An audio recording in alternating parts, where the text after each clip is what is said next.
Hello guys, my name is Aryan Gupta and welcome to the channel of Genius Classes. Today we will be study about embryonic development in human. इससे पहले हम लोग ना पिछला lecture में fertilisation के बारे में पढ़ चुके थे और उसमें देखे थे कि फर्टिलाइजेशन के प्रोसेस क्या है, कहाँ पर फर्टिलाइजेशन होता है, कैसे फर्टिलाइजेशन होता है, ये सारे ना डिटेल्स में हम लोग क्या कर चुके हैं, पढ़ चुके हैं।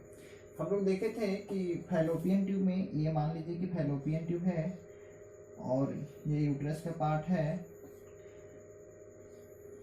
तो फैलोपियन ट्यूब में ना फर्टिलाइजेशन क्या हो चुका था।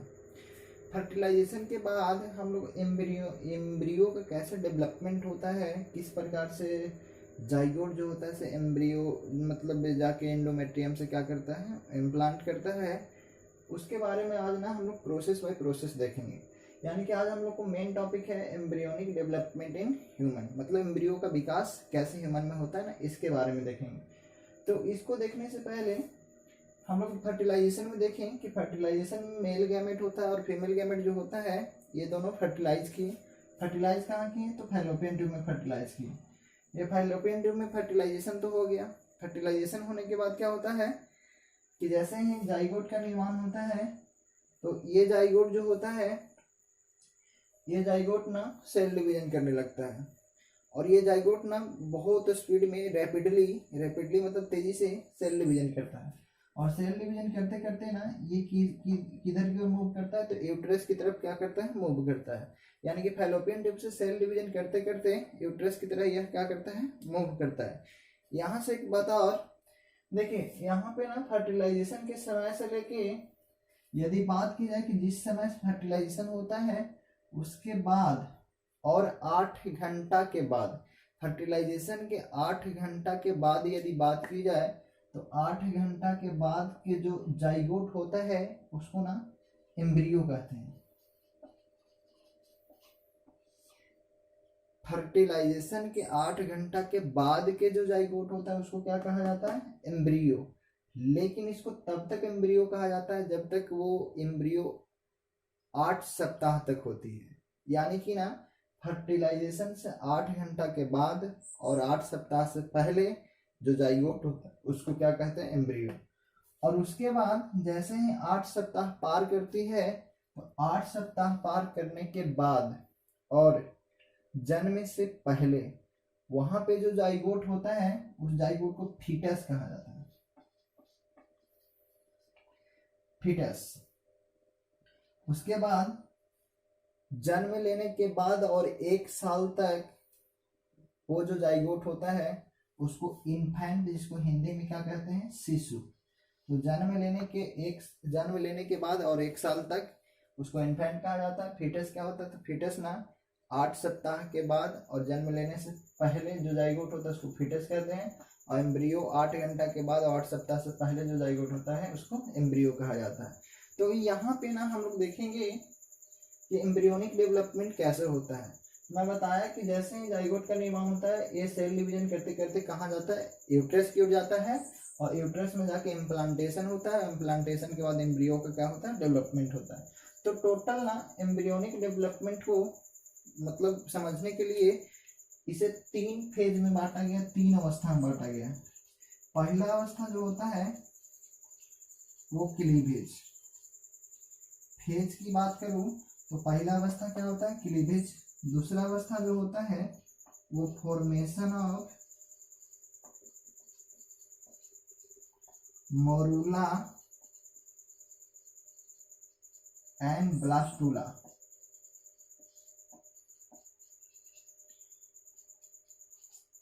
और ना एम्ब्रियोनिक डेवलपमेंट का तीसरा अवस्था जो होता है वो इम्प्लांटेशन।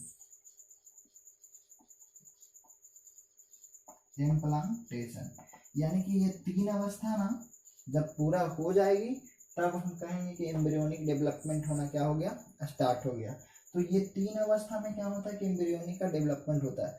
अब ये तीनों अवस्था को ना हम लोग ना बारी बारी से क्या करेंगे, देखेंगे कि 3 अवस्था ये सब होता क्या है। तो सबसे पहली अवस्था ना क्लीवेज स्टार्ट करते हैं, उसके बाद दूसरी देखेंगे, उसके बाद तीसरी देखेंगे। तो सबसे पहले हम लोग ना क्लीवेज के बारे में देखते हैं।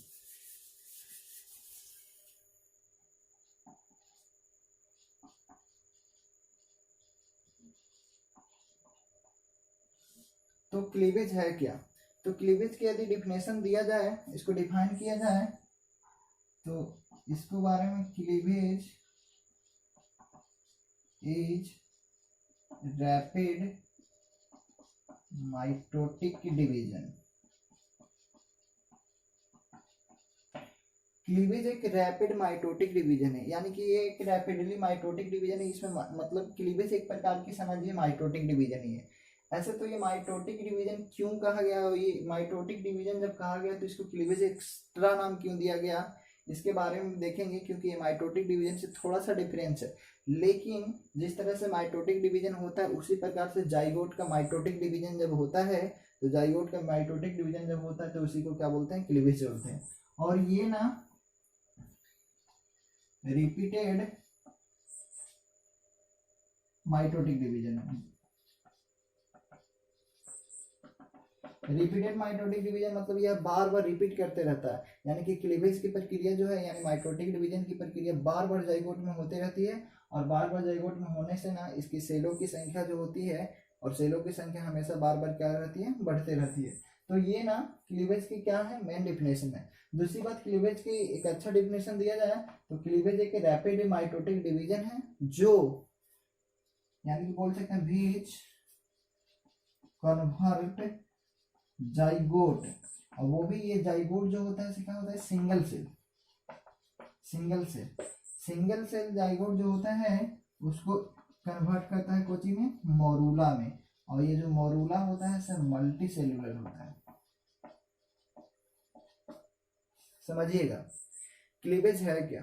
क्लीवेज एक प्रकार की समझिए माइटोटिक डिवीजन है। माइटोटिक डिवीजन किस में होता है, जाइगोट में। यानी क्लीवेज प्रक्रिया किस में होती है, जाइगोट में। जाइगोट क्लीवेज क्यों करता है, क्लीवेज के द्वारा जाइगोट अपनी सेलों की संख्या में वृद्धि करता है। तो सबसे पहले जाइगोट एगो था, यानी कि ये सिंगल सेल था। तो ये सिंगल सेल था जाइगोट, और ये सिंगल सेल बार बार क्लीवेज करता है, बार बार क्लीवेज करता है, और बार बार क्लीवेज करके मोरूला में चेंज होता है। कौन में चेंज होता है, मोरूला में।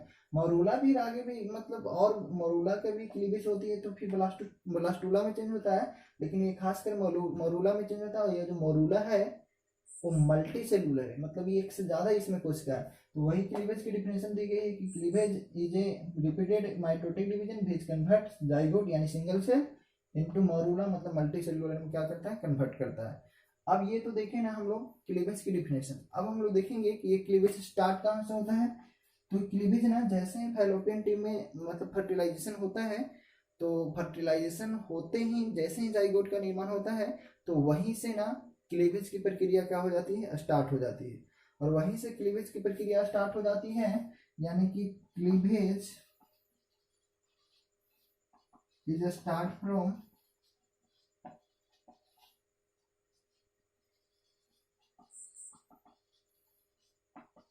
Fallopian tube.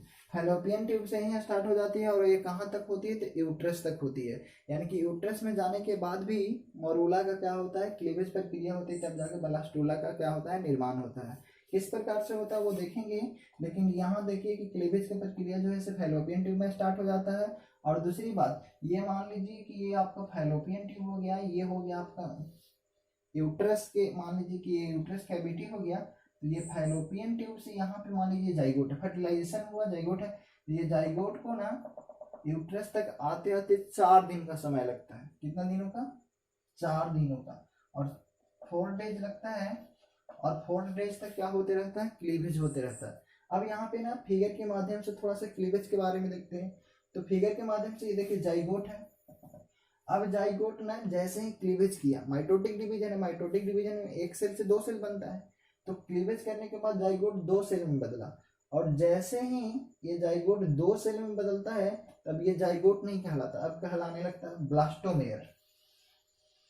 ब्लास्टोमेयर यानी कि the daughter of zygote is called blastomere. और ये किस प्रोसेस के द्वारा होता है, तो क्लीवेज प्रोसेस के द्वारा। यानी कि कहने का मतलब ये हुआ, क्लीवेज का जो डॉटर होती है उसको ब्लास्टोमेयर कहते हैं। और एक बात याद रखिएगा कि ये ब्लास्टोमेयर के ऊपर भी ना जूना पेलिसुडा का क्या होता है, लेयर होता है। ये जूना पेलिसुडा का लेयर बहुत इंपॉर्टेंट रोल निभाता है।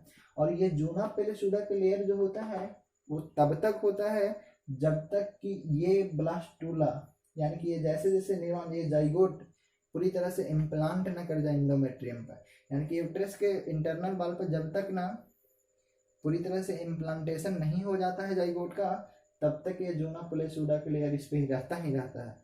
ये जूना पेलेसुडा के लेयर ही इम्प्लांट करवाता है, रप्चर होता है तब जाके इम्प्लांटेशन होती है कहाँ पे, तो एंडोमेट्रियम पे इम्प्लांटेशन होती है।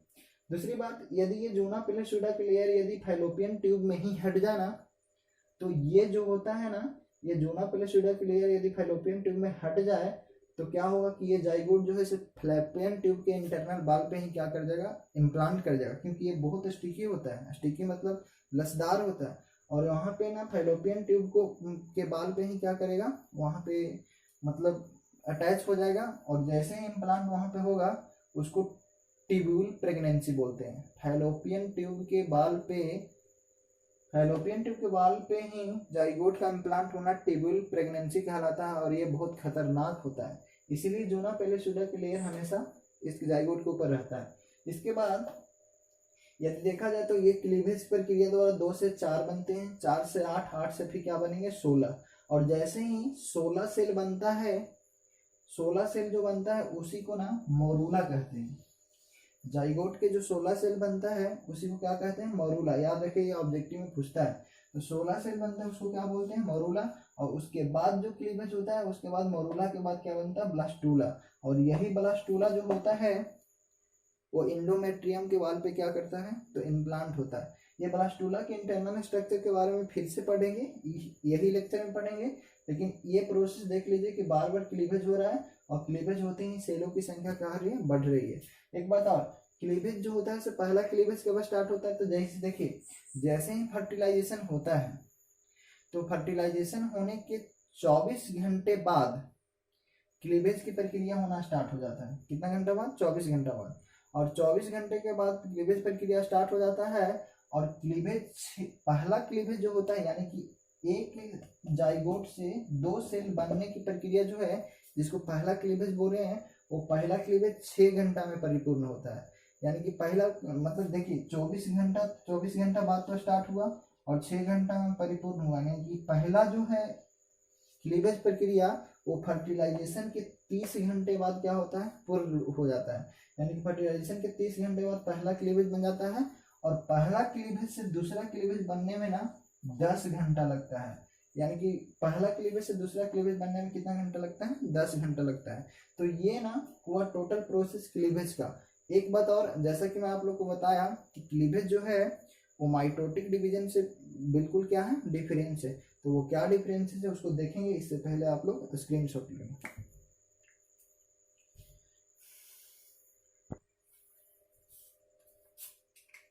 अब हम लोग देखेंगे ना कि क्लीवेज किस प्रकार से माइटोटिक डिवीजन से ना डिफरेंस है। तो सबसे पहला डिफरेंस ये है, यानी कि यहाँ देखते हैं क्लीवेज vs माइटोटिक डिवीजन। तो सबसे पहला डिफरेंसेस की बात करें तो क्लीवेज जो है वो माइटोटिक डिवीजन के कंपैरिजन में रैपिडली होता है, क्विक होता है, यानी तेजी से होता है। यानी कि बोल सकते हैं कि cleavage is rapidly then mitotic. यानी कि ये माइटोटिक डिवीजन से क्या होता है, रैपिडली होता है। रैपिडली का मतलब ये क्विक होता है, जल्दी, बहुत तेजी से वृद्धि करता है। वृद्धि मतलब बहुत तेजी से, जल्दी जल्दी, बार बार विभाजित होता है। दूसरी बात, क्लीवेज के जो ग्रोथ फेज है, देखिए ग्रोथ फेज के बारे में ना हम आप लोग को 11 क्लास में पढ़ा चुके हैं सेल डिवीजन में। तो जो ग्रोथ फेज है, growth phase of cleavage is very short. मतलब इसका जो ग्रोथ फेज होता है वो बहुत छोटा होता है, क्लीवेज का जो ग्रोथ फेज है वो बहुत छोटा होता है। और तीसरा डिफरेंस ये है कि क्लीवेज के दौरान जो सेल का निर्माण होता है, डॉटर सेल का, उसकी साइज में किसी प्रकार की वृद्धि नहीं होती। The size of daughter cell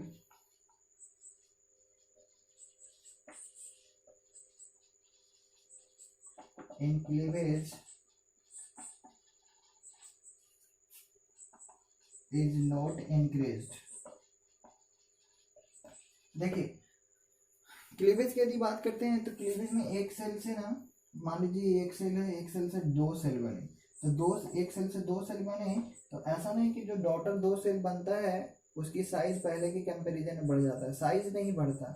क्यों नहीं बढ़ता, इसके पीछे रीजन ये है कि यहाँ पे जो जूना पहले सूडा का लेयर होता है वो इम्पैक्ट होता है, बहुत हार्ड होइल रहता है, और ऐसे भी मैं पहले ही फर्टिलाइजेशन में पढ़ा चुका हूँ, हार्ड हो जाता है, इसीलिए तो जो अनदर स्पर्म जो होते हैं वो मतलब प्रवेश नहीं कर पाते हैं, यानी फर्टिलाइज नहीं कर पाते। तो यह इम्पैक्ट होने के कारण इसकी साइज जो है वो साइज में किसी प्रकार की वृद्धि नहीं होती है। तो यही बोला गया कि size of daughter cell cleavage में जो होता है इंक्रीज नहीं करता। लेकिन यही देखिए माइटोटिक डिवीजन में, तो माइटोटिक डिवीजन में साइज जो होता है डॉटर सेल का वो बार बार विभाजित होने से क्या होते रहता है, बढ़ते रहता है।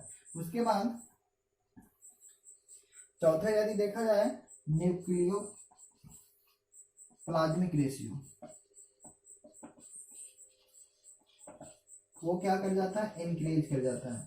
देखिए जब माइटोटिक डिवीजन होता है तो न्यूक्लियो प्लाज्मिक रेशियो जो होता है इसे डिक्रीज करते रहता है। क्यों, क्योंकि बार बार नए सेल का निर्माण होता है, बार बार बड़े सेल का निर्माण होता है, तो वहाँ पे ना प्लाज्मा मेम्ब्रेन जो प्लाज्मा है वो साइटोप्लाज्म बढ़ते जाती है, और साइटोप्लाज्म बढ़ने के कारण उसकी जो न्यूक्लियो प्लाज्मिक रेशियो है वो घट जाता है। लेकिन यहाँ पे न्यूक्लियो प्लाज्मिक रेशियो जो है वो इंक्रीज करते रहता है। क्यों, क्योंकि न्यूक्लियस की संख्या तो बढ़ रही है लेकिन जो प्लाज्मा है उसकी घट रही है, और प्लाज्मा की रेशियो घट रही है, यानी कहने का मतलब इसकी जो रेशियो है वो क्या होगा, इंक्रीज करेगा।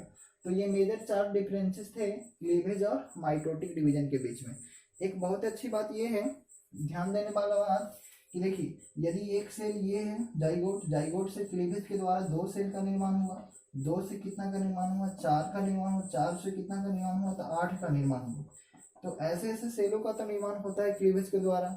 लेकिन यहाँ पे ना किसी किसी में यहाँ पे 4 से कोई जरूरी नहीं है कि डायरेक्ट 8 हो जाता है, क्योंकि कभी कभी क्या होता है कि 4 में से 2 सेल क्लीवेज किया, 2 सेल ना किया, 2 सेल क्लीवेज किया तो 2 दूनी 4 सेल बनेगा, 2 सेल इसका बना 6 सेल। यानी कहने का मतलब ये हुआ कि ये मतलब कोई जरूरी नहीं कि एक साथ ही क्या करता है, सेल का डिवीजन करता है, क्लीवेज करता है। लेकिन मनुष्यों में एक साथ ही सेल का क्या होता है, क्लीवेज होता है। और जब मनुष्यों में एक साथ ही सेल का क्लीवेज होता है उसको ना होलोब्लास्टोसिस क्लीवेज कहते हैं। होलोब्लास्टोसिस क्लीवेज का मतलब ये हुआ कि मनुष्यों में क्या होता है कि मनुष्यों में जब भी ना क्लीवेज की प्रक्रिया होती है तो सारे के सारे सेल्स जो होते हैं इसे एक साथ क्या करते हैं, डिवीजन करते हैं, और इसीलिए एक साथ डिवीजन करने के कारण ही होलोब्लास्टोसिस क्लीवेज होता है मनुष्यों में। तो इस प्रकार से क्लीवेज और माइटोटिक डिवीजन में डिफरेंस देखें। और मैं बताया कि एम्ब्रियोनिक स्टेज में, एम्ब्रियोनिक डेवलपमेंट के लिए 3 स्टेज को फॉलो करना जरूरी है। पहला था क्लीवेज, और इस प्रकार से क्लीवेज क्या होती है, खत्म होती है। दूसरा देखेंगे हम लोग फॉर्मेशन ऑफ मरूला एंड ब्लास्टूला। तो ब्लास्टूला का कैसे फॉर्मेशन होता है, मरूला का कैसे फॉर्मेशन होता है, इसको पहले स्क्रीनशॉट लीजिए।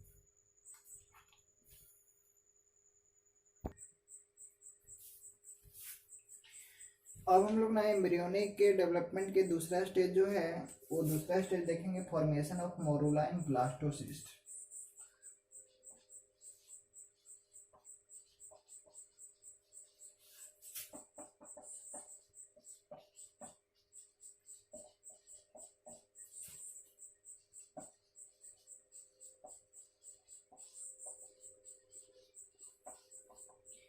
समझिएगा, देखिएगा जाइगोट जो होता है वो बार बार क्लीवेज करता है, क्लीवेज करके अपनी संख्या में क्या करता है, वृद्धि करता है। साथ साथ में वो फैलोपियन ट्यूब से कहाँ जाने की कोशिश करते रहता है, तो यूट्रस में जाने की कोशिश करते रहता है। तो एक तो फैलोपियन ट्यूब से यूट्रस में जा रहा है, दूसरी बात कि वो बार बार सेल डिवीजन कर रहा है, क्लीवेज कर रहा है। तो क्लीवेज कर रहा है तो बार बार क्लीवेज तो करता है। पहला क्लीवेज में बताया 30 घंटे बाद होती है, दूसरा क्लीवेज 10 घंटे के बाद और होती है। तो 1 से 2 सेल, 2 से 4, 4 से 8, और 8 से जैसे ही 16 सेल बनते हैं, तो 16 सेल जो बनता है ना उसी को मोरूला कहते हैं। उसी को क्या कहते हैं, मोरूला। यानी कि मोरूला का फॉर्मेशन कैसे होता है, तो मोरूला का जो फॉर्मेशन होता है वो 16 सेलों से होता है। यानी कि इट हैव 16 सेल्स। और ये ऑब्जेक्टिव में ना बहुत अच्छा ऑब्जेक्टिव है, मोरूला के पास 16 सेल्स होते हैं। दूसरी बात कि ये ना जब 16 सेल्स होते हैं, देखिएगा ये मान लीजिए ये मोरूला है, ये मोरूला के जो 16 सेल्स होते हैं, तो एक ये इम्पैक्ट होता है सेल आपस में, और दूसरी बात ये सॉलिड सेल है, यानी कि इसमें गैप वगैरह नहीं पाया जाता है, यानी कि बोल सकते हैं कि ये मोरूला जो होता है वो सॉलिड सेल्स होते हैं। तीसरी बात कि ये मोरूला बनता कब है, तो ये मोरूला ना फर्टिलाइजेशन से 3 दिन बाद बनता है अप्रॉक्सीमेटली। मैं बताया पहला दिन तो क्या होता है 24 घंटे बाद, तो मतलब क्लीवेज स्टार्ट ही होता है, 30 घंटे बाद पहला क्लीवेज, 40 घंटे बाद दूसरा क्लीवेज, तो मतलब 16 सेल बनने के लिए यानी तीसरा चौथा क्लीवेज होगा, तो यहाँ से ना तीसरा डे बनता है, यानी कि कहने का मतलब ये है कि आफ्टर थर्ड डे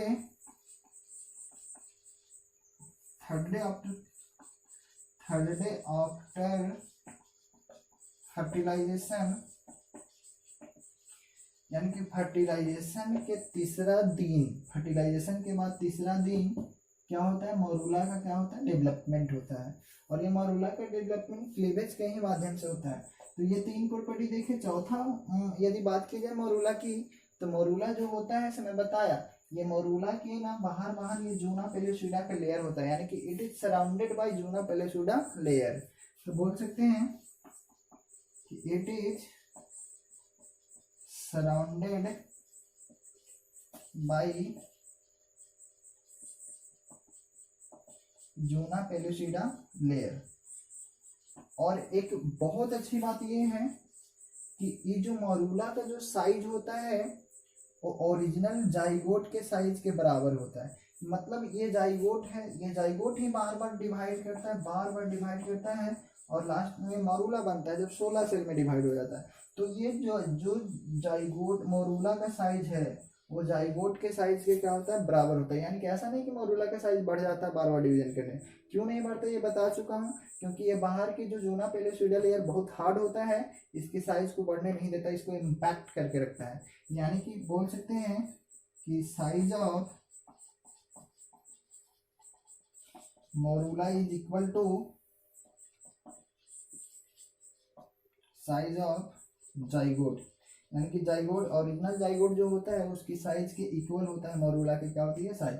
तो ये मोरूला के ना कैरेक्टरिस्टिक थी और ये बहुत अच्छा कैरेक्टरिस्टिक थी। ये मोरूला का फॉर्मेशन इस प्रकार से होता है, 16 सेल वाला मोरूला का फॉर्मेशन। एक बात और देखिएगा, यहाँ पे प्रोसेस थोड़ा सा समझिएगा। प्रोसेस के तौर पर देखा जाए, मान लीजिए फैलोपियन ट्यूब है, ये फैलोपियन ट्यूब से ये गर्भाशय यूट्रस जिसको बोल रही हूँ। तो देखिए यहाँ से ना ये मान लीजिए जाइगोट है, फर्टिलाइजेशन हुआ, जाइगोट बना, ये जाइगोट को ना यहाँ पे आते आते यूट्रस में आते आते 4 दिन लगते हैं, और 4 दिन लगता है तो 4 दिन या तीसरे दिन क्या होता है, मोरूला का निर्माण हो जाता है। और ये मोरूला चौथा दिन कहाँ पहुँचता है, यूट्रस में पहुँचता है। जैसे ही यूट्रस में पहुँचता है चौथा दिन, तो यूट्रस के जो एंडोमेट्रियम है जिसको ना इंटरनल बाल बोलते हैं, तो यूट्रस के इंटरनल बाल जो है वो न्यूट्रिएंट्स सब्सटेंस को ना सिक्रीशन करता है।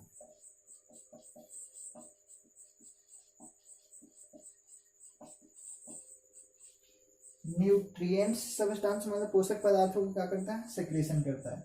अब ये पोषक पदार्थों को सिक्रीशन कैसे करता है, बात ये है। तो देखिए एंडोमेट्रियम जो है पोषक पदार्थों को सिक्रीशन कैसे करता है, तो मैं आप लोग को बताया था कि जैसे ही सेकेंडरी ओसाइट का निर्माण होता है, ग्राफियन फॉलिकल चेंज होता था कॉर्पस लुटियम में, और वो कॉर्पस लुटियम का काम यही था कि वो कॉर्पस लुटियम प्रोजेस्टेरॉन हार्मोन निकाल रहा था, और वो प्रोजेस्टेरॉन हार्मोन का कार्य ये था कि वो इंडोमेट्रियम के लेयर को मेंटेन रख रहा था, और मेंटेन रखते ही वो प्रोजेस्टेरॉन का एक और काम था कि वो इंडोमेट्रियम के लेयर से न्यूट्रिएंट्स निकालता था। न्यूट्रिएंट्स क्यों निकालता है, तो ये न्यूट्रिएंट्स इसलिए निकालता है कि ये मोरूला को न्यूट्रिएंट्स प्रोवाइड करे, पोषक पदार्थ प्रोवाइड करे, और ये मोरूला जब तक यहाँ पे इम्प्लांटेशन न हो जाता है तब तक प्रोजेस्टेरॉन क्या करता है, न्यूट्रिएंट सब्सटेंस को निकालते रहता है। तो यहाँ पे देखते हैं कि ये इंडोमेट्रियम लेयर से न्यूट्रिएंट सब्सटेंस निकलता है, और ये न्यूट्रिएंट सब्सटेंस जो होता है ये उसको लेता है कौन, मोरूला लेता है। अब यहाँ पे मोरूला जो है यूट्रस में 3 दिनों तक फ्लोट करते रहता है, 3 दिनों तक यहाँ पे फ्लोट करते रहता है और न्यूट्रिएंट सब्सटेंस को लेते रहता है। बात ये है कि एक क्वेश्चन ये कि जब ये मोरूला को ना न्यूट्रिएंट सब्सटेंस मिल ही रहा है फ्लोट करते समय, तो इसको क्या जरूरी है कि ये इंडोमेट्रियम के लेयर पे इम्प्लांट होगा। न भी इम्प्लांट होगा तब भी तो इसको न्यूट्रिएंट सब्सटेंस तो मिल ही रहा है, लेकिन इसको मोरूला को इम्प्लांटेशन होना बहुत जरूरी है। क्यों? इसको प्रोसेस से समझिएगा। देखिए यहाँ पे होता क्या है कि ये मोरूला अगर यहाँ पे इम्प्लांटेशन नहीं होगा तो यहाँ पे इम्प्लांटेशन ना होने से एक हार्मोन होता है HCG। क्या होता है मैं बताता हूँ, लेकिन एक हार्मोन होता है HCG। जैसे ही ये मोरूला यहाँ पे इम्प्लांटेशन हो जाता है, एक्चुअली मोरूला नहीं होता, मोरूला और भी डिवीजन करता है, ब्लास्टोसिस्ट का निर्माण करता है। तो जब ये यहाँ पे इम्प्लांटेशन नहीं होगा तो HCG स्रावित नहीं होगा, और जब HCG स्रावित नहीं होगा तो पिट्यूटरी ग्लैंड को ये नहीं पता चलेगा कि मतलब ये नहीं कॉर्पस लुटियम को बताएगा कि प्रोजेस्टेरॉन हार्मोन निकालना है कि नहीं निकालना है। अब क्या होगा कि HCG स्रावित नहीं होगा तो कॉर्पस लुटियम को ये नहीं पता चलेगा कि प्रोजेस्टेरॉन निकालना है कि नहीं निकालना है, और उस कंडीशन में कॉर्पस लुटियम जो है 14 से 15 दिनों बाद क्या हो जाएगा, समाप्त हो जाएगा। जैसे ही कॉर्पस लुटियम 14 से 15 दिनों बाद समाप्त हो जाता है, प्रोजेस्टेरॉन निकलना बंद हो जाएगा, और प्रोजेस्टेरॉन जैसे ही निकलना बंद हो जाएगा तो इंडोमेट्रियम जो है लेयर, यूट्रस का जो इंडोमेट्रियम बाल है वो कॉन्ट्रैक्शन होना स्टार्ट हो जाता है, और कॉन्ट्रैक्शन होने के बाद इंडोमेट्रियम की लेयर रप्चर हो जाती है और जो मेंस्ट्रुएशन साइकिल के रूप में बाहर निकल जाएगी। तो ये मेंस्ट्रुएशन साइकिल के रूप में बाहर निकल जाएगी तो फिर न्यूट्रिएंट सब्सटेंस को प्रोवाइड नहीं कर पाएगा, जिससे मोरूला का कोई वैल्यू नहीं रह पाएगा। इसीलिए इस मोरूला को ना इम्प्लांटेशन प्रक्रिया होना बहुत जरूरी है। इसको पहले स्क्रीनशॉट ले लें, इसके बाद आगे देखते हैं कि किस तरह से ब्लास्टोसिस्ट का निर्माण होता है।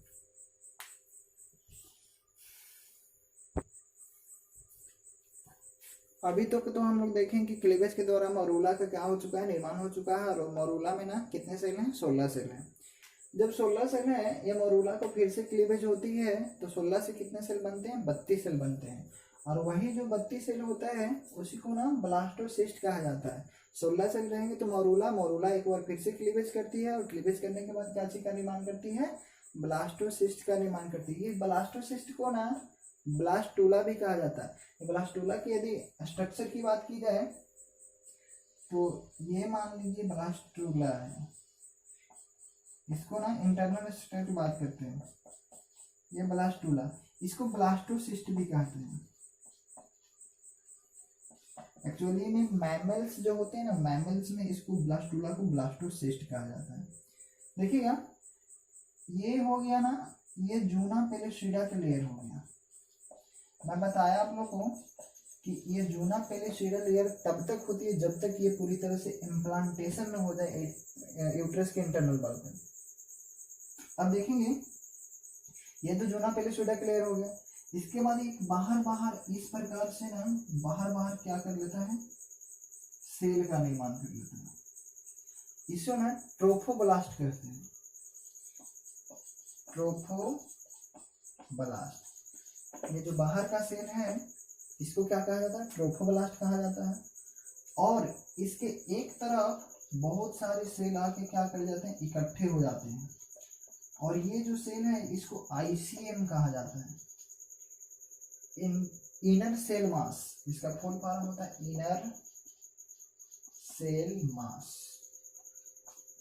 और ये पूरी की पूरी इंटरनल स्ट्रक्चर है ब्लास्टूला का, यानी ब्लास्टूला इस प्रकार से होता है। अच्छा यहाँ पे एक गैप भी है, ये जो गैप है इसको ब्लास्टोसील बोला जाता है, ब्लास्टोसील।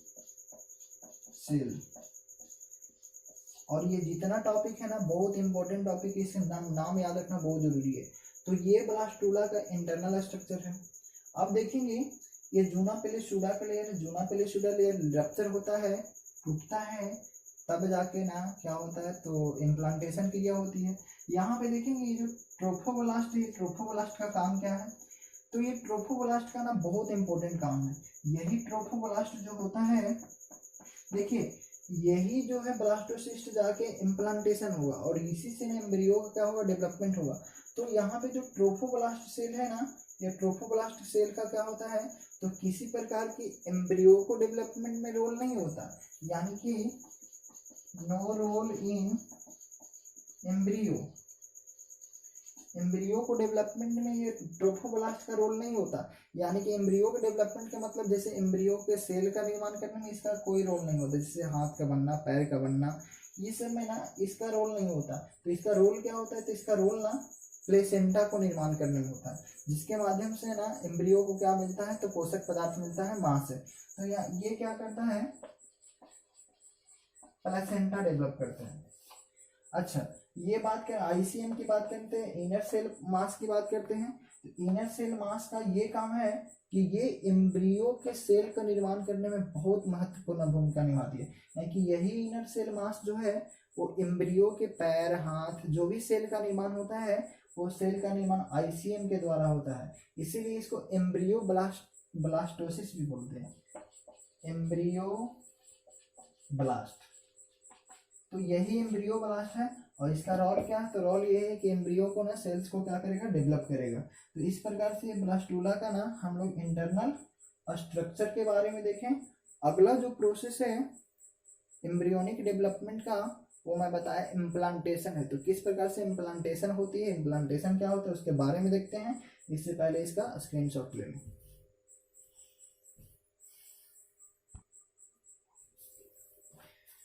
अभी तक हम लोग ना किस तरह से ब्लास्टूला का निर्माण, ब्लास्टोसिस्ट का निर्माण होता है ये देखें। अब हम लोग देखेंगे एम्ब्रियोनिक डेवलपमेंट के तीसरा जो प्रोसेस है, तीसरा स्टेज जो है वो implantation.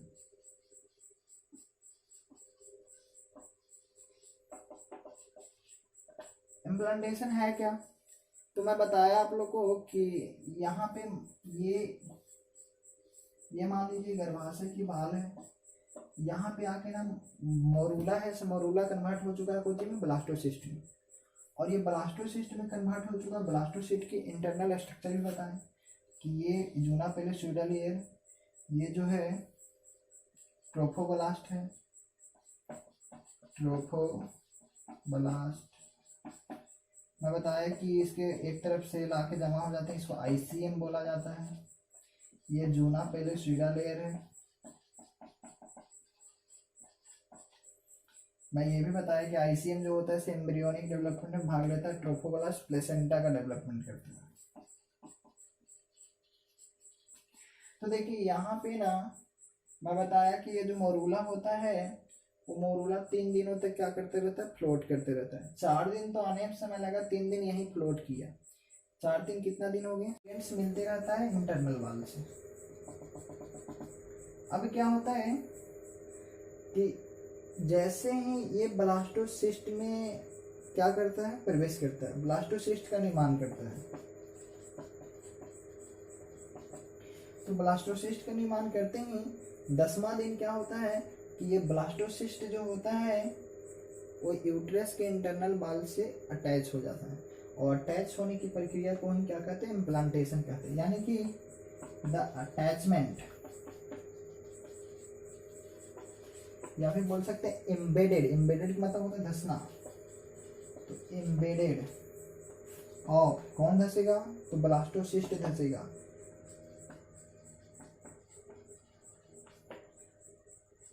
To the ball of uterus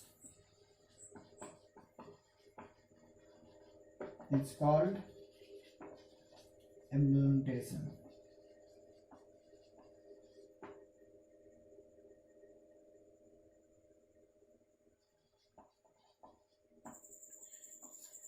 implantation है क्या, तो वह प्रोसेस जिसके द्वारा ब्लास्टोसिस्ट जो होता है यूट्रस के इंटरनल बाल से क्या कर जाता है, अटैच कर जाता है, इसको क्या कहते हैं, इम्प्लांटेशन कहते हैं। और ये इम्प्लांटेशन की क्रिया जो है से फर्टिलाइजेशन के कितने दिन बाद स्टार्ट होती है, तो 4 दिन आने में समय लगा, 3 दिन यहाँ फ्लोट कर देता है, 2 दिन और यहाँ पे मतलब रुकता है, और उसके बाद 10वां दिन क्या होता है कि इम्प्लांटेशन की प्रक्रिया स्टार्ट हो जाए। यानी 10वां दिन फर्टिलाइजेशन के 10वां दिन, फर्टिलाइजेशन के बाद 10वां दिन क्या होता है कि इम्प्लांटेशन की प्रक्रिया क्या हो जाती है, स्टार्ट हो जाती है। यदि मैं पूरी बात की जाए कि ये 0 डे है, 14वां दिन ओव्यूलेशन हुआ, 15वां दिन मान लीजिए फर्टिलाइजेशन हुआ, तो 15वां से लेकर 25वां दिन क्या हो जाता है, इम्प्लांटेशन की क्रिया स्टार्ट हो जाती है, यानी कि 25वां दिन क्या हो जाता है, इम्प्लांट हो जाएगी।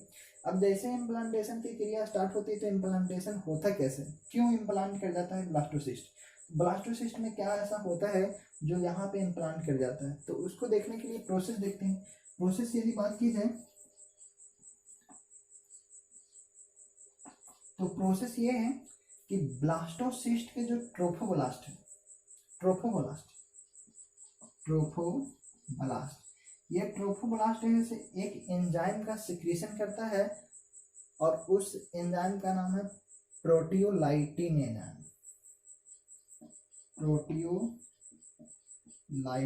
Enzyme.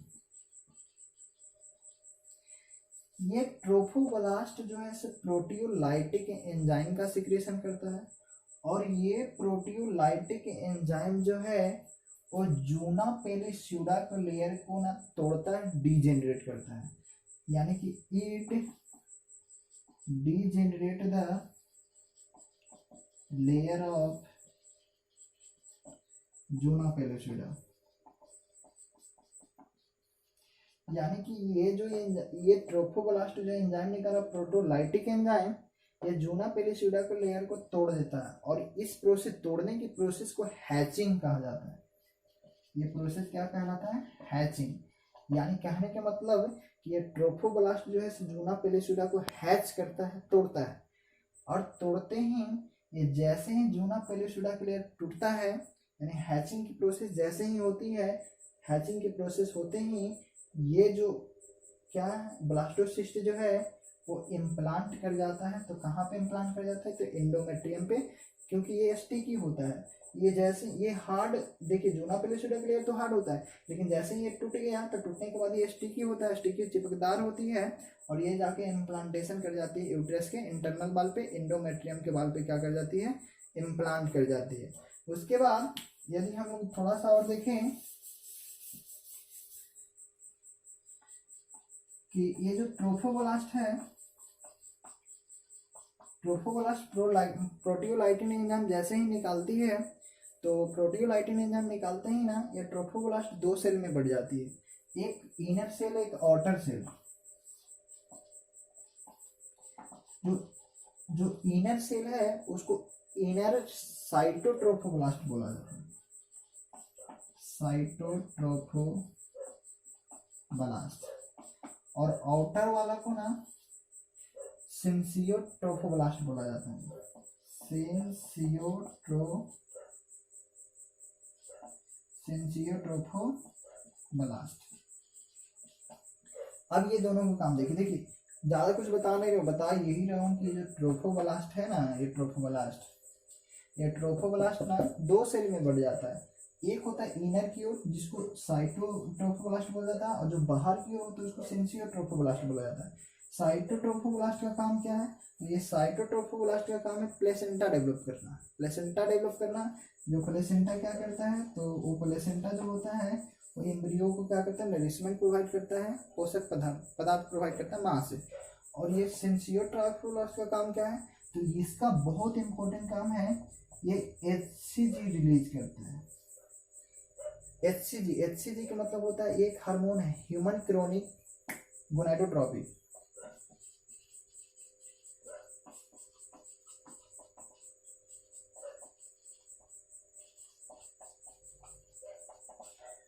Human chronic gonadotropic hormone एक प्रकार की HCG हार्मोन है और ये निकालता है सिंसियोट्रोपिक ट्रोफोब्लास्ट। HCG हार्मोन क्यों निकलता है, देखिए ये HCG निकलता है कब, जब यहाँ पे क्या हो जाती है, इम्प्लांटेशन हो जाती है, और इम्प्लांटेशन होती है तो HCG निकलता है। ये HCG क्या करता है कि पिट्यूटरी ग्लैंड को ये इंफॉर्मेशन पहुंचाता है कि वो LH सर्ज को निकाले, और वो LH को निकालता है पिट्यूटरी ग्लैंड, तो कॉर्पस लुटियम को ये पता चलता है कि इम्प्लांटेशन क्रिया हो चुकी है।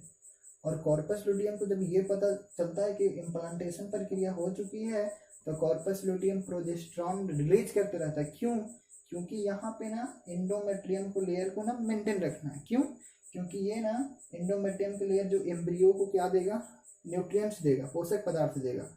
और ये जो है कॉर्पस लुटियम जो प्रोजेस्टेरॉन निकालते रहता है वो लगभग 3 महीनों तक एंडोमेट्रियम को ना न्यूट्रिएंट्स निकलवाते रहता है, एम्ब्रियो को ना पोषक पदार्थ प्रदान करने के लिए।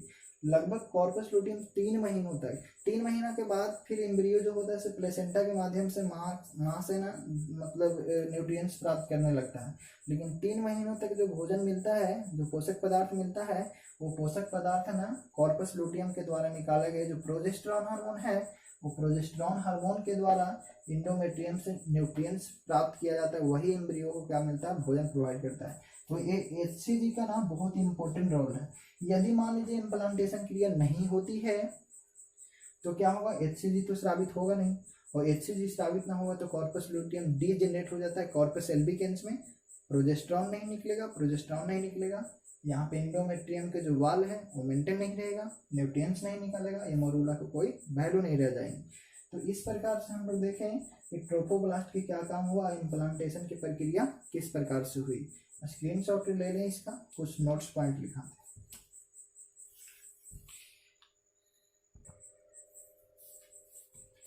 अब हम लोग ना एक छोटा सा टर्म है उसके बारे में देखें, डेसिडुआ।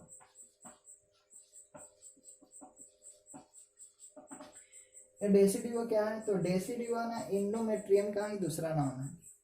देखिए, जब एंडोमेट्रियम के लेयर पे इम्प्लांटेशन क्रिया हो जाती है तब एंडोमेट्रियम का अब नाम एंडोमेट्रियम नहीं रह जाता, अब उसका नाम ना डेसिडुआ हो जाता है। यानी कि जब इम्प्लांटेशन के बाद एंडोमेट्रियम को ही क्या कहा जाता है, डेसिडुआ कहा जाता है। और ये डेसिडुआ को ना 3 भागों में बांटा गया। एक होता है डेसिडुआ बेसल्स, एक होता है डेसिडुआ पेराइटल्स, और एक होता है डेसिडुआ कैपिलरिस। अब देखेंगे कि ये सब क्या है।